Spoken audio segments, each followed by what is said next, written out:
You wanted the best. You've got the best podcast. The hottest podcast in the world. The Chris Voss Show, the preeminent podcast with guests so smart you may experience serious brain bleed. The CEOs, authors, thought leaders, visionaries, and motivators. Get ready. Strap yourself in. Keep your hands, arms, and legs inside the vehicle at all times, because you're about to go on a monster education roller coaster with your brain. Now, here's your host, Chris Voss. Hi, folks. It's Voss here from the ChrisVossShow.com. There you go. Welcome to the show, ladies and gentlemen. As always, the Chris Voss Show, the family that loves you but doesn't judge you, at least not as harshly as your mother-in-law, because she never liked you anyway. And that's just a fact, folks. She told me to say that. Whoever's in the audience that has their mother-in-law writing me, you know who you are. In fact, I think it's all of you. Anyway, guys, we have an amazing guest, as always, on the show. We have the most smartest people that come on the show. They share a lifetime of journeys and stories and cathartic moments. The CEOs, the billionaires, the White House presidential advisors, the governors, the Congress members, the astronauts, the Pulitzer Prize winners, authors of all walks of life with the hottest new books coming out. They bring you the stories that will change your life. As we always say on the Chris Voss Show, stories are the owner's manual to life.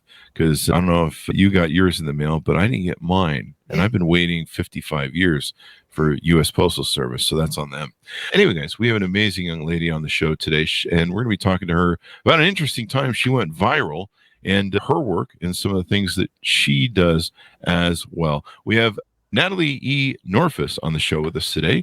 She'll be talking to us about her work and everything that goes into it. She is the founder and managing owner of the Norfus firm.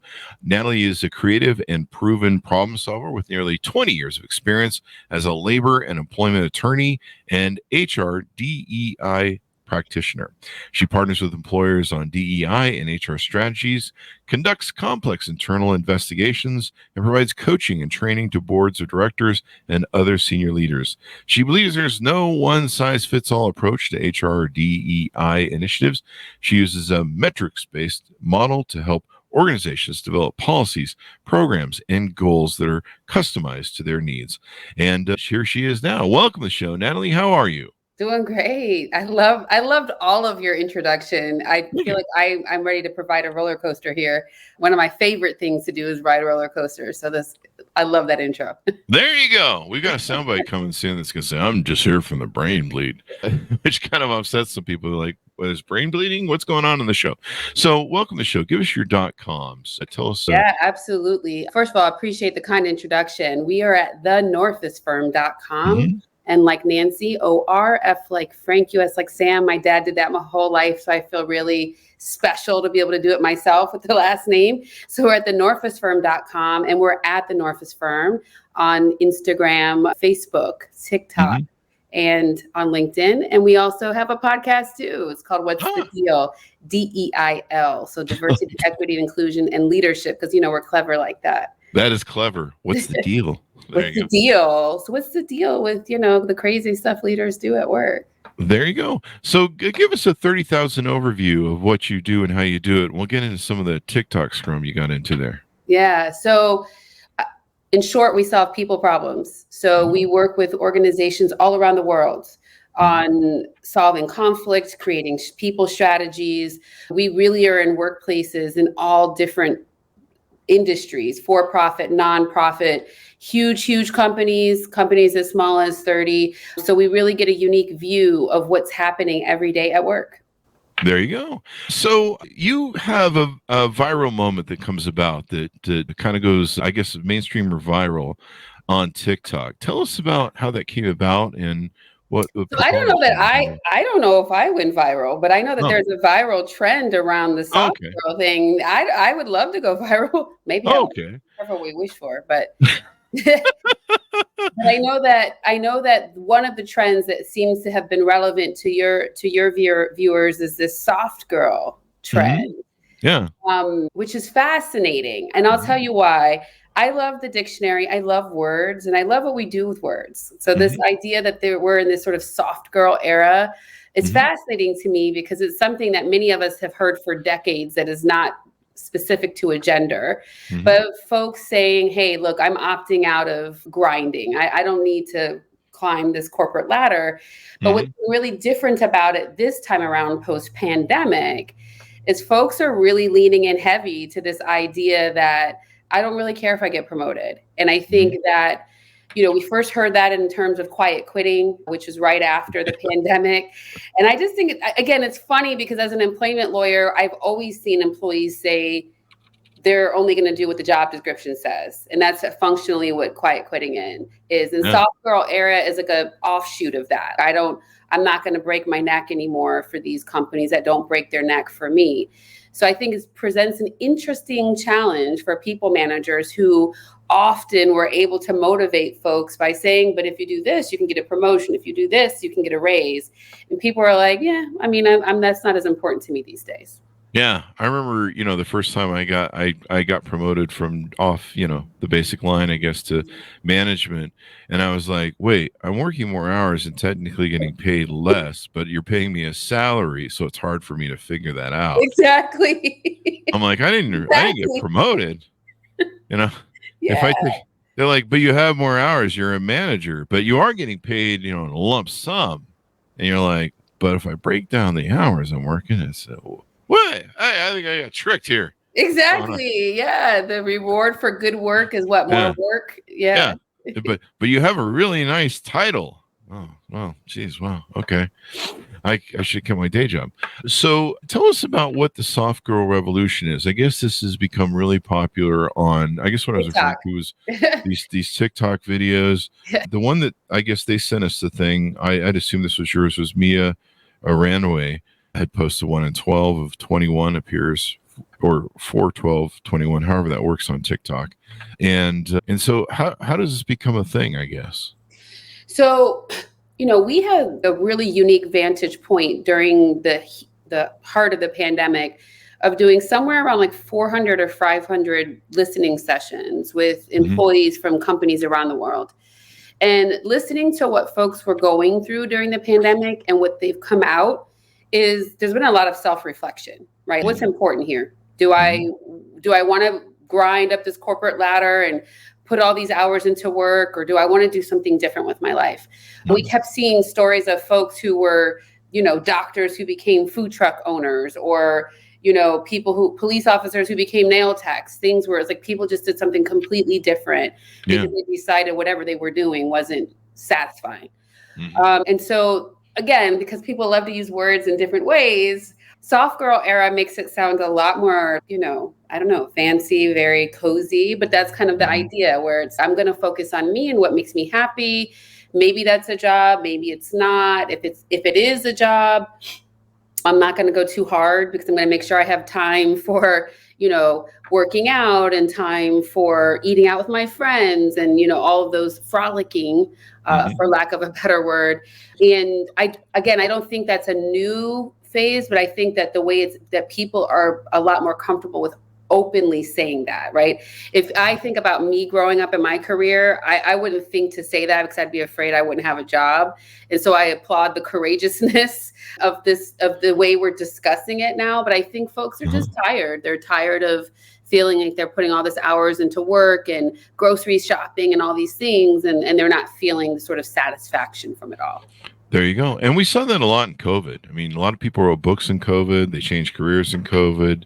They really just took an assessment. We took an assessment on the show and changed the format of the show in 2020 because we wanted to do something that had a bigger impact in the world. We were talking about, up until COVID, we were talking about, a lot of Silicon Valley stuff and, which is, tech stuff and which is better, Google and Apple, that sort of thing, iPhone or Android phones. And, everything CEOs about just mostly business and stuff. And after that was we're 10, 12 years in at that point. And at COVID, we just realized that, hey man, like none of this stuff really matters anymore. Like, at least in this moment, like, why don't we talk about shit that's going on in the world and actually, makes a difference? Who cares about the iPhone if your family's gone? And still, who cares about the iPhone? Really, I'm an Android person. Okay, well, we won't start a fight here. We just met, that wouldn't go so well. We'll sidestep that one. We'll send that one to the I don't want introvert. your green text in my phone anyway. It's fine. I see how you roll. It's about DEI. It's about equality. Eh? No, I'm just kidding. So what's interesting to me about the soft girl revolutions, I've seen women go through this whole thing with the girl boss thing, being in masculine business, doing leadership, chasing the sort of ball. I see that in I've dated for 35 years. And so it used to be that I would see women. It used to be that my first encounter with dating with divorced women was in my late 20s. And so they had, back in my day, they were people who got married in their 18 to 22. And so they were blowing out of their marriages in their first, usually about my 28, 30. And then like by 32, it was pretty much, divorced women. Now, what's interesting to me when I see in my dating pools is women who have done this girl boss thing and, I'm going to chase the corporate ladder. And they finally got married and had kids in their first marriage at 40 or 45. And now they're like 50 or late 40s blowing out of their first marriages. And it's kind of an interesting time to be blowing out of your first marriage at that age because it's a very different dating market than it is at the lower end. Usually, in your 30s, it's really easy to flip to finding people, but we start dying off at 50, really. We do. That took a really wild turn. I wasn't expecting that, but yeah, the amount of men that are on the planet starts really diving. I think about 55 or 60, it doubles or triples. I mean, we go through a hard slide. Women live forever because genetically and biologically they're designed to propagate the species, and so it's really interesting to see people getting divorced and having 3-4 kids, and now they're looking for a new mate at that age. So I've been kind of curious as to seeing different things on TikTok with the soft girl revolution, which to me kind of seems to be like a return to femininity or an embracement of femininity. Is that accurate? So it's a good question, and I think if you're looking at what sort of you were talking about in terms of like the changes in the dating pool and when people are getting married or choosing to have kids, I think what it all comes back to is that, and again, I wouldn't say that this is just women, but certainly this particular topic is people are trying to break out of the box, right? We're not one thing. And so I think that's where, like, for example, in our work, we keep elevating discussions around, in the beginning of the DEI era, it was like, how do we get more women in? How do we get more Black people in? Like very single dimensions and creating greater representation in workplaces.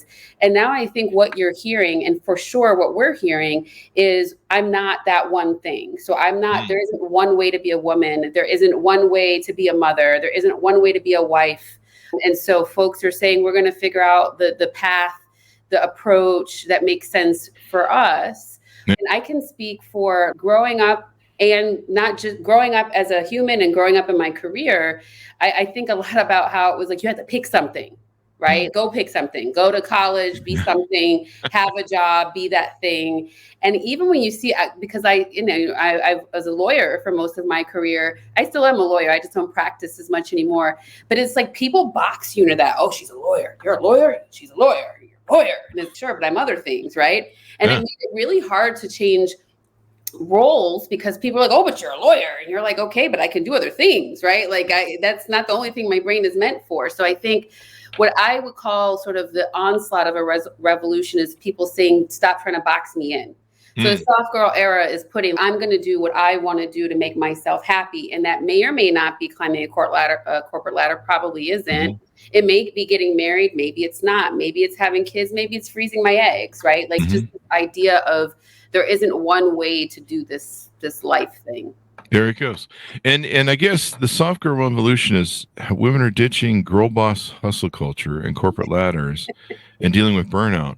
And so most of the videos I watch, they're talking about feminine stuff. And I think it depends on what you define that as, right? And the reason why I'm saying that, maybe feminine with things that are historically defined as feminine, but that's why I was saying I don't think it's left to one generation, because we always blame the young people. And I think one of the articles says it's Gen Z, but it's really all ages. And men too, right? So there are men, I'm sure that there's times you're like, do I want to keep working this hard? What's important to me? I mean, you mentioned but I'm not doing the things I'm seeing in the soft girl TikTok. Yeah, I'm not I don't laying in know a bed of many of us roses that are and actually laying sitting in a bath. And, Exactly. I mean, the things you guys are talking about in the soft Not girl you guys. revolution I'm is not talking about meadows. very feminine. But yeah, I'm not doing it. But I think that that's the point, right? Yeah. If you want to lay in dewy grass, great, go for it. I mean, it may not. It's not my. If you're a guy doing that, well, I'll just look for your Grindr profile. Let's put it that way. But yeah, I don't know many men that are doing that. At least not that are, I don't know, hipsters. Actually, hipsters are pretty masculine men. But yeah, I think it's interesting. You know, I've been seeing this thing on TikTok too, where women have been kind of re-embracing their feminine, and women that some of them done videos where they've talked about how I enjoy being married, I enjoy staying home, I enjoy having kids, I enjoy basically being in my feminine. And the amount of hate and viciousness and shaming and anger and just sheer, I mean, I don't know if you've seen it online, but it's quite ugly. And has the soft life gotten any of that sort of blowback to, you know, where you know, I don't know. It's a lot of blowback that's gone to, you know, how dare you let a man dominate you and all this sort of thing. And I don't know if you've seen any of that go on, but it seems to coincide with the soft life in parallels. I don't know how close they are together, but I think it's interesting that people are reaching a breaking point with trying to be in the masculine and trying to really kind of recognize the beauty of femininity and what a great thing it is. I mean, it wasn't for the beauty of femininity, this world would be an ugly ass place because we'd just be men. It would just all be men. Well, I think that when you're looking at it from the perspective of, I'll take myself as an example, right? I've always been incredibly driven, like the straight A girl without anyone telling me to get straight A's, and finishing college early and all of those things. And one of the things that always stuck out of my head was when I was in college and my dad was like, why are you in such a rush, right? You have your whole life to work. And I'm like, no, but I got to get to law school and I got to finish and I finish, right? But you don't know what you're racing to. And you get there and you're like, oh my God, he's so right? I did have my whole life to work. I mean, when you think about how we're like from babies to like finishing college or however much schooling you go to, we have built-in breaks, summer off, winter off, spring break. And when you start working, life feels really, really long because you're like, you don't have those 3-month summer break and all these other things built in. And so if I'm speaking from my own personal experience, I personally felt like I was rushing through life to get to, I'm not exactly sure where, because being an adult is really tough, right? Having to pay bills and, you know, you're like, oh, I'm like here, like I'm on stage now, like being this adult thing. And so I think that it may correlate with becoming more in touch with your feminine side, but when in the discussions and the types of things we see, is people are generally exhausted, right? Yeah. Like that they're exhausted of a lot of what it takes to just live in the US. Gas is expensive, groceries are expensive. So people are constantly trying, it's like a pressure cooker. They're trying to relieve some of that pressure to live a life that feels, you know, okay, at least I'm, as you mentioned, like I'm making an impact on a community or an organization or others. I have time to enjoy with my friends and I don't feel rushed. I can sit and have a conversation with my son. Like for me, for example, I'm really trying to be thoughtful of when I'm taking him to school. Like I'm not on the phone, like I'm talking to him on the way to school. I'm being present in the moments that matter for me. There you go. So tell us about what motivates you want to be a lawyer and get into this field of helping each HR and diversity, equity, and inclusion. So really good question. I was going through like my mom was a teacher, so she laminated a lot of stuff in the 80s. You know, the teachers in the 80s, like really, they had a lot of lamination. And there's a laminated school newspaper for when I was in the first grade that I said I wanted to be a lawyer. And so initially when I thought about what being a lawyer was, it was like constitutional law, civil rights. We're going to help people, you know, have their rights. And as I grew, and especially as I went to law school, I realized it wasn't as straightforward as we thought it was, right? It's not what you see on TV. But from day one, it's in large part because I come from parents that are different races, they're different religions.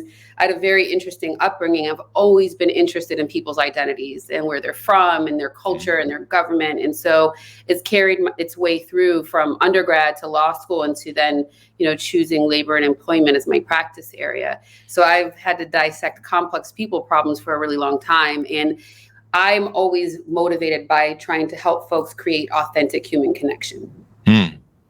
There you go. It's quite a journey that people go through, and this kind of took me by surprise. One of the challenges I see in our dating field is the women that have have done their corporate lives, and they've waited all this time to create a family and all that stuff. The challenge is they're really stuck in their masculine still. They like everything they'll post or espouse on when you're dating is masculine traits. And I have a house, I have a career, I have a car, I have I have this, I built this corporate thing, and men just don't care. We're just like, I don't really care. Biologically, we're not driven to seek another masculine figure. We're not looking to date another leader. We're looking to date someone who's feminine, who could nurture and do that. And it's really interesting to me how stuck they are in it, because it's not attractive. And here they are, and they're blowing out of their first marriages at 50 sometimes. And I'm 55 years old. I'm ready to retire and enjoy the rest of my life. I'm not looking to go in and pick up a whole new family. And most guys my age aren't, they've been through one or two divorces. They're not looking to start over. So I think it's great that women are looking at, whether they're operating in their masculine or their feminine, and appreciating their feminine more, at going in and doing the things that women do that are the greatest part of them is being in their feminine, enjoying it. Being soft is okay, I guess, is what you call in the soft girl revolution. To me, all I saw in the soft girl revolution was a celebration of being feminine and all the traits that and behaviors that make it work. And people seem to be really happy. I think I would challenge what you're saying, because I think it creates this idea that you're one or the other, right? Because there's actually pieces of time where even the sort of what we would say the manliest of men have softness to them. And I think that if what you're describing as masculine is sort of the sort of more outward view of success, which is becoming a CEO or how much, material items you amass. I think that what I see is that there was a very singular or boxed in way of being successful in corporate America pre-pandemic, right? So maybe because men dominated those fields, we associate some of these things with men. But the reality is that, again, bringing it back, there's multiple ways to be successful. And when I look at, for example, older, more seasoned CEOs that are confused by it, but don't they want to get promoted? And I'm like, no, they don't care. You're like, it's because there's more. Again, when we think about success, a lot of times we look at what we did to become successful and say, if you didn't do that, then what are you talking about? And I think that's where you're seeing, like when you mentioned earlier about folks who are trashing ladies who have decided they want to stay at home or do something that people think is more traditionally a woman's role, or what at least it was in the past. It's sort of this idea of when you're feeling a resistance inside, it's because it's like something you're feeling you're not accomplishing that you want to usually, or you're challenged. Do I want to keep showing up and sludging myself to work? And like I said, I talk to men, women, and non-binary people every day. And every person I talk to starts off a conversation with how tired they are and how they work too much. Wow. Seriously? It's like a very consistent conversation. And so I think, again, I wouldn't put that in a binary box of you're being more feminine or masculine. I think a lot of it is we're like I said, what is important to us? I don't want to be exhausted every day. Most people probably don't. Like, you want to feel like you have that pep. So again, I think some of us felt, okay, we had to really be laser focused on our careers so that we could, amass the most amount of money possible so that we could do everything we wanted to do. And then we realized, wow, is that really what I want to do? Because I'm awfully tired doing this, and I'm not getting the fulfillment that, I was hoping for. I think fulfillment's the key word there. And just to make a point, I don't believe it's a monolith. I mean, Yep. women and men can move in and out of their feminine and their masculine. They can depend upon whatever they're doing, but women are largely based in their in femininity, their emotions and stuff. Most men that are going to be living in the basis of their emotions are going to have a very different experience than when they're in their masculine. But leadership, pursuit, hunting, all this sort of thing, it all comes back to cavemen. It's all biology. This isn't some sort of traditional thing. This isn't some sort of generational thing. This isn't some sort of thing. This is biology at its core. And I think what people have been doing is fighting biology. And that doesn't mean that everyone should go home and raise kids or everyone should not do whatever. It's fine, but we need to identify that we're fighting our biology and that which makes us fulfilled and that which makes us happy. And I think that's what people are identifying now, that, hey, there's a certain nature to human nature that's been with us for eons of time. And the shortness of a generation or whatever, and whatever sort of delusions it wants to feed itself, is not going to change. And biology will always go back to biology and result to it. And I think that's what people are seeing.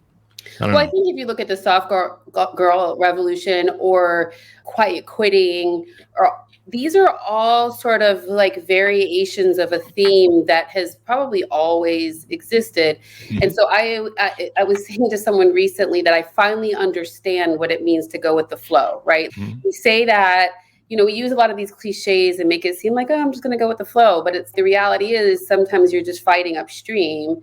So like we talk about, and again, all of it can come from a lot of different areas, right? I think for me, part of it has come as the older I've gotten, the more I'm like, your circle gets smaller in terms of who you think are your close friends, even some of your family members. And so it's either you come or you don't come. I'm not going to fight you to come with me. I'm not going to, have arguments over every single thing. And people are like, oh, but you're a lawyer. I'm like, yeah, I'm not. But I don't litigate anymore for a reason, right? Like, our court systems they don't actually solve real problems. Like you're like caught up in paper exchanging, especially as a civil litigator.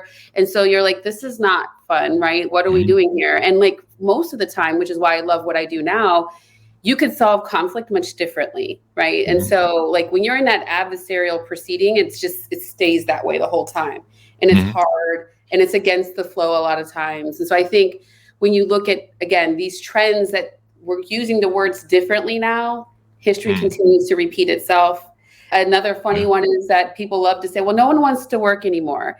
The reality is I don't know anybody who really wanted to work ever. But the funny thing is our project manager found a video that from the late 1800s that they were always headlines about people not wanting to work anymore, right? So there was they were flashing these headlines over decades, and they love to also blame it again on young people. And we recruit, and I tell people all the time, I have folks that are interviewing for 6-figure jobs that just ghost us, that don't even show up, that don't even say they're not going to show up. And so it's just, there's this general thing that happened in the US where after the pandemic, folks were like, I'm not doing it like that anymore. And so I think the more we can find that inward, like, where does our peace come from? Where's your flow? What's the flow you're going with? I think the better off, because the other piece of all of this is that we've also lost our way with how to talk to each other. So if you noticed, or maybe you see this a lot, but I do because I still investigate HR complaints, people are very hair-triggered upset these days. And I'm surprised sometimes by the complaints I see, because I'm like, wow, I haven't seen complaints like that. I knew there was a big shift when in the last 2 or 3 years, I've had more internal complaints that I've investigated by lawyers and HR people than I did in my entire 17 years before that. Because we're usually not to complain, even though it kind of seems counterintuitive. And as people are fed up, they're just like, I don't want to deal with these things anymore. So, bosses that are throwing things on their plate at the last minute, who are yelling at them, who are overlooking them when they've performed the way they're supposed to, right? People are ready to snap. And if we're not thoughtful of each other and mindful of that, it's hard for us to make progress in this thing we call life. You put a finger on a pulse to something. I think it's interesting that for the first 17 years, you weren't seeing it, and now you're really seeing it. Maybe, everyone was kind of brought to the brink mentally. I think I think we joked, and I think some people covered it, that we all, after COVID, we all kind of need like a psychiatrist for about the next 10 years.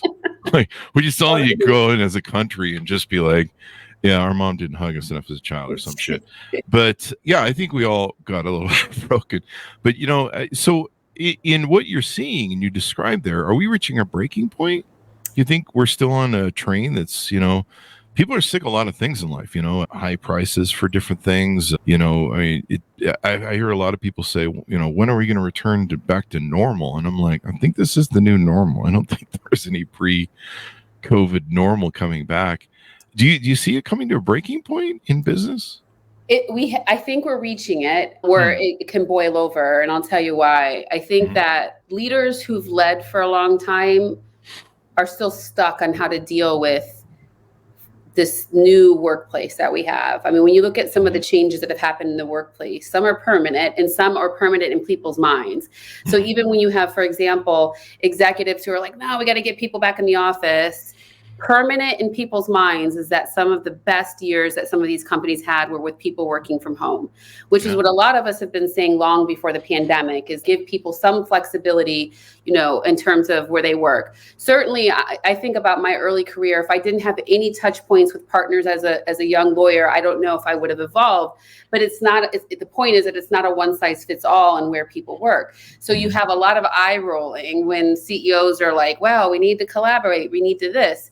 And I also think it's important. I am constantly encouraging CEOs, be real. If part of it is you have all this real estate that just is sitting empty and you don't want your money to be spent that way because you can't get out, just tell people, like, we want to utilize our investment, because that's also a huge thing. That was the number one term we heard from employees, was transparency. They don't want to be bullshitted, right? Like, they don't want you to come up with these things that sound good when they've seen how it actually works. You mean they don't want pizza parties? Who would want pizza parties? I know. I love pizza, but they it's just because it's like this, it's a placation that people are like, no, let's just be real with it. And again, I push leaders like that all the time. Just tell them what you mean. That's what they want to know. They don't want that fluffed up, some expert communicator fixed all the words for you and they're typed perfectly and the message is so pretty. Like, they want the real. And sometimes they can handle that and sometimes they can't, but they can't handle feeling like they're being lied to, which is what you've seen in a lot of these workforces, which is why you get the quiet quitting and all of this, is that, or the running jokes like, oh, let me guess, I'm going to get pizza. Let me guess, you're going to come and, give me employee of the month and put me in a placard up there and give me more work as a recognition. So that's kind of the things that we're seeing, is that people just are like, want to kind of blow up some of these systems because they've seen a different side of them. Let me ask you this, because I'm really curious about this. You made me think about something. So, I've worked at home since 2004 when I got rid of my partners and just took over our businesses. And so I've loved living a home life. In fact, when COVID came, I'm like, why are you guys in my space? I was doing this in 2004. And, I could work anywhere in the world as long as there's Wi-Fi. And even then, I don't need Wi-Fi 24/7, which is, why am I here? Anyway, I'm just kidding, in the state that I'm in. But so one of the issues with, and we've talked about this with lots of authors and scientists and psychologists that have been on the show, one of the detriments, or what am I trying to fucking say here? What I'm trying to say is, I think it's really cool that people stay home and they can enjoy their family life, spending, I've lived in LA, spending 2 to 4 hours a day in a car to go to work for 8 hours a day. And, that equates to about 10 or 12 hours that you're basically engaged in working, technically. And now they're spending more time with their family and they can be more present maybe, and they can have more intimacy with their family because they're there as opposed to in the car or at work.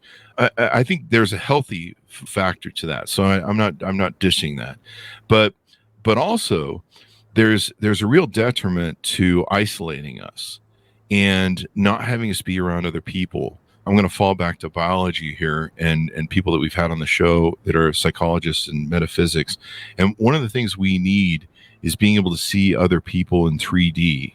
Mm-hmm. And so we live and we developed as a species over millions of years in being able to see people in three-dimensional, to see your facial reactions when I talk to you, and your eyes and your body language, which is 3D. So like in Zoom right now, we're not seeing what's going on with the rest of our body and how that's communicating and flowing. And this actually stimulates and enhances our brain and keeps us, from going into different states like Alzheimer and dementia and stuff by keeping our brains stimulated, because, we're of course doing the fight thing. Is this person a danger? Who am I talking to? But the interaction, and there's even a thing of how our dopamine reacts and chemically with pheromones or are just hormonally when we touch, when we shake hands, that actually sends signals to our brain that set off different things. And we don't do that anymore. And in fact, one of the problems we have too is genetic or biologically over all these millions of years, we're used to seeing 3D. One of the problems with phones, it's very 2D, and our brains have not adapted to this. And so are not meant for the amount of inputs that come from those phones, right? Our brains are not built to consume as much information that's being thrown at us on a daily basis. We're still cavemen when it comes down to it. Like, people just lie to themselves nowadays. Everything really comes down to our caveman stuff. We're still cavemen in a rudimentary design, how we were built. And so do you think that this breaking point that you're seeing in the last year or two is, people being so isolated now, they don't interact with each other. And when they interact with each other, they're really having problems socially. Is that possible? One, back to sort of what I was talking about earlier, I don't think the fix is one or the other, because I do think that in-person communication is so critical. I mean, we do executive coaching, and there was a time where we were coaching someone, and I was saying to my colleague, I just can't get a feel on Zoom, right? We're not connecting to this point. And so I was like, well, I live in Miami, so I'm like, maybe we can go meet at an outdoor cafe so that there's some enough. That was still kind of in the mix of COVID, but I'm like, I don't think we're going to have any level of success if we keep trying to do this on Zoom. And it was interesting because what it really highlighted for me is the nuance that comes from being in 3D. So it just so happened that he and I, there was three of us, and the client, he drank tea and I drank tea. And the wait staff brought us the tiniest amount of hot water. So it was like, became this inside joke that you get a little bit of this hot water and I'll get a little bit of this hot water. But that wouldn't have happened on Zoom, right? Yeah. It's like that thing where you create those small points of connection. And so I do always say, as much as I can challenge a CEO to say, don't bullshit people and say it's just about collaboration, and say also that's why I think hybrid is great as well. But also it's really helpful to see people in person. My personal opinion, though, to the other part of your question, is that we had so many distractions prior to COVID, meaning we did not realize how distracted we were by sports games, by concerts, by traveling, which we're largely back to, but I think our brains have not forgotten the space that we had with none of it.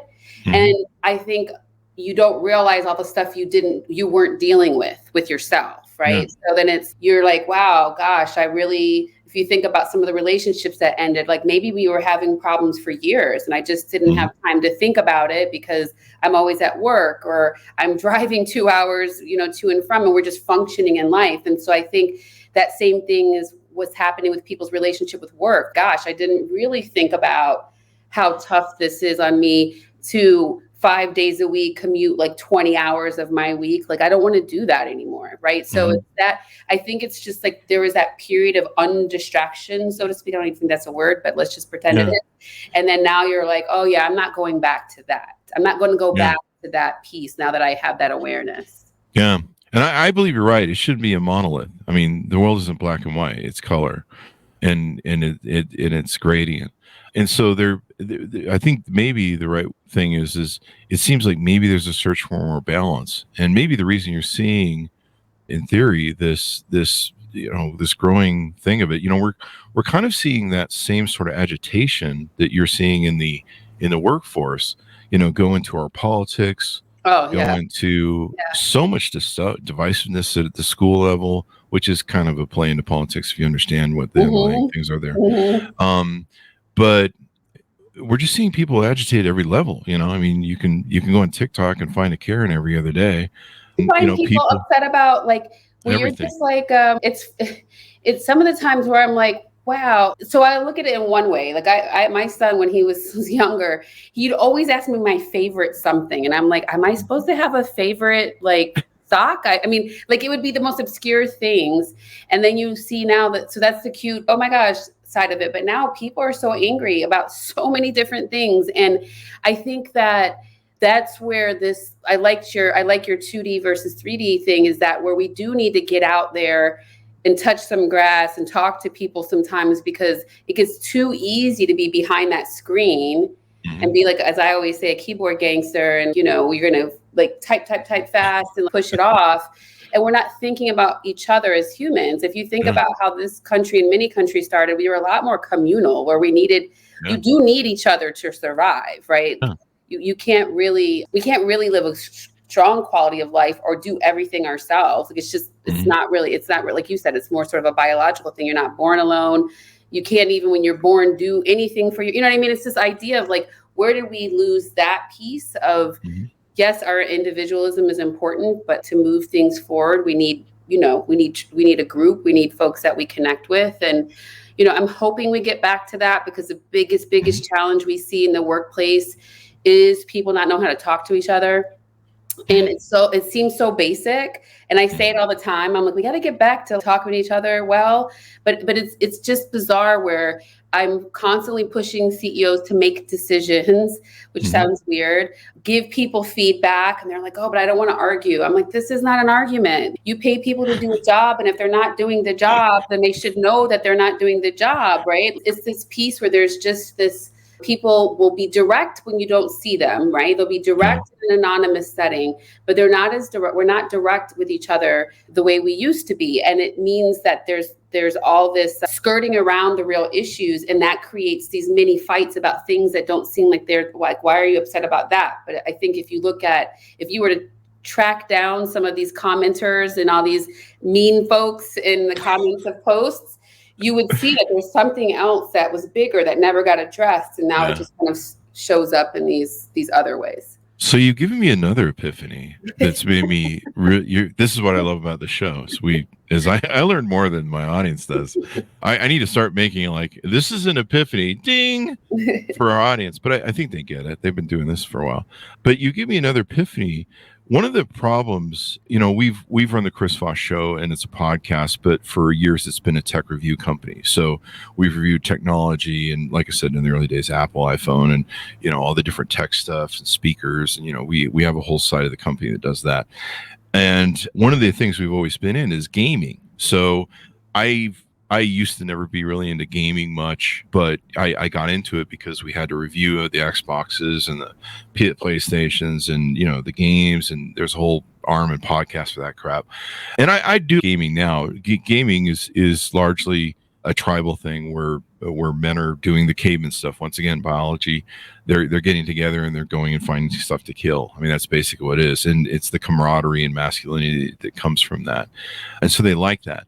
But one of the problems I saw in gaming, and still see this day, it's really upsetting, is the same sort of concept that you see with people in cars. Like when people get in cars and go into traffic, they become like maniacal assholes. And there's the psychology that basically you kind of enter your own private Idaho when you get in your car. And you're an asshole because, you have four walls around you, and you feel like you're not really connected to other people, and you can just go be a jerk if you really want to, and all that stuff.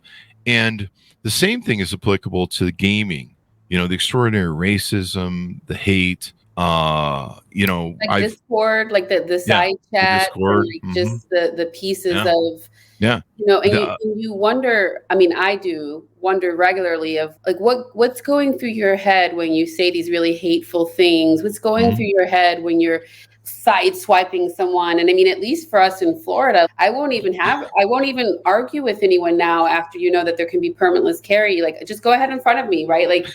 even if it was rude, even if it's the thing, like, because you're just like, people are like you said, like you're saying, they think their four walls sort of protect them from, being a decent human being. And, the ideas of just asking people how they're doing in the morning and, the basics of, and I ran a lot of groups. We ran discords of like thousands of people for different gaming communities. And of course, we would use it to promote the show and the products we reviewed.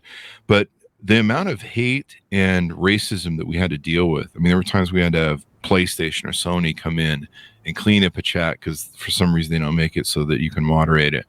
The people we would have to ban that would just sheer racism, the N-word, just ugliness galore.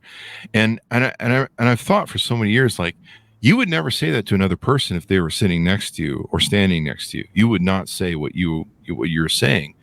And I wonder if that mentality, that car traffic mentality, that gaming mentality that seems to be of the same psychology, is not have transposed. It has transposed over to the Zoom thing, where since we're looking at each other behind these screens, we're thinking, the same sort of car mentality, like there's Jane and, Jane's and Bob and Bob's doing, maybe a lot of people are even off camera. So to your point, like you're even like, there's because I think it is exhausting to look at yourself all day. It's different. That's the thing that Zoom added. That's different from, you're like, oh, it's you again. Oh, right.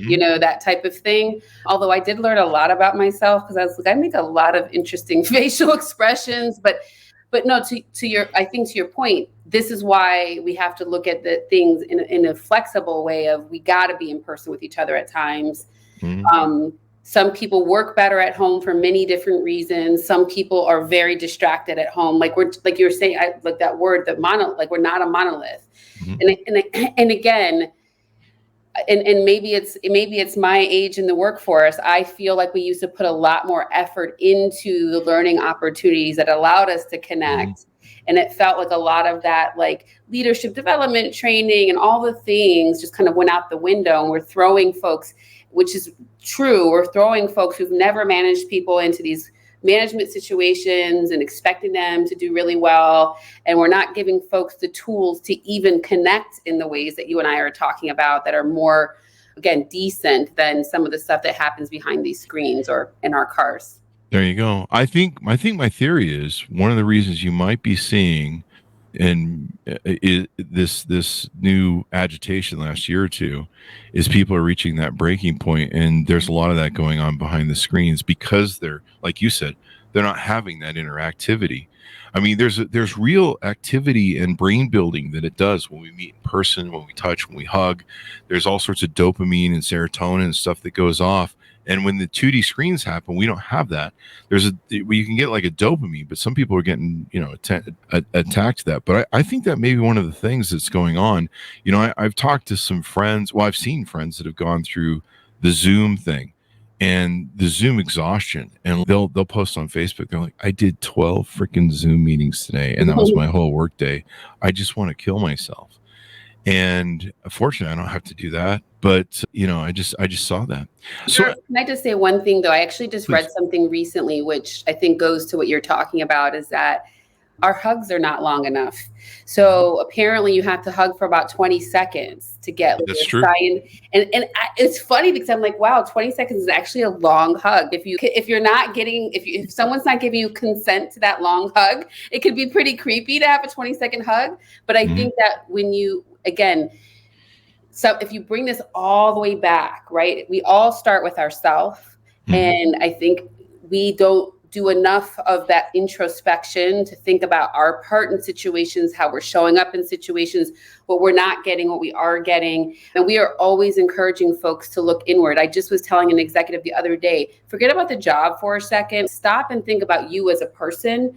And what is it that you need in your own life so that will help you show up here differently. And I think that we've become in a place that because we're behind these screens, we can always blame somebody else for something. Yeah. And again, that personal accountability is just not relished as much as it used to be, and we're trying to bring it back. There you go. One of the things that was pointed out to me by one of the authors that talked about this, and you alluded to it, is there's an experiment they did with babies and mothers. And so they took a baby, just, fairly new baby, and really can't talk. And so the only communication it has with its mother is watching its face, or her face, and mother looking at its face, the baby. And so they did this thing where they filmed the mothers, interacting with babies as mothers do, ooh, cute, and all that stuff. And the baby's joyous and the baby's happy and stuff. And then they did a thing where they took the mother and they had to ignore the baby, but still be in front of it. And so not looking at it, not showing any facial expression or emotion. So just kind of dead facing. The baby just starts freaking out, and you can see the brain just go crazy. It starts crying. It starts thrashing about and really freaking out because it's not getting that 3D input from the mother that's giving it the communication. And I don't think we realize, again, going back to our biology in caveman times, how much that sort of stuff is the minutia, is the juice for our interpersonal relationships. And maybe that's why we're just a bunch of more miserable assholes these days. With one or two friends. I'd be interested to hear back from you in a few years if you study, if this continues, this trend of the last year and a half, if maybe some of that isn't there. And maybe someone should do a study that if hybrid workforce stuff seems to be better, because clearly, there's an opposing side to this. We've gone from working in the office where we at least put up with each other. Now we're working at home, and now we can't deal with each other at all. Maybe hybrid does a balance. So anyway, as we go out, your final thoughts and pitch to people that would be interested in doing business with your company, how they can onboard and reach out to you guys. Yeah. So at the end of the day, a lot of what we've talked about today, if you're looking at it from the bigger picture, is you need to know what's going on in your workforce. So we really specialize in data-driven workplace assessments, so that you're developing strategies that are thoughtful to what's actually happening. I could say this as a parent, and I'm sure a lot of leaders and other parents can say, you think but then there's a lot of stuff out there that you don't. And so let us help you figure out what your employees need.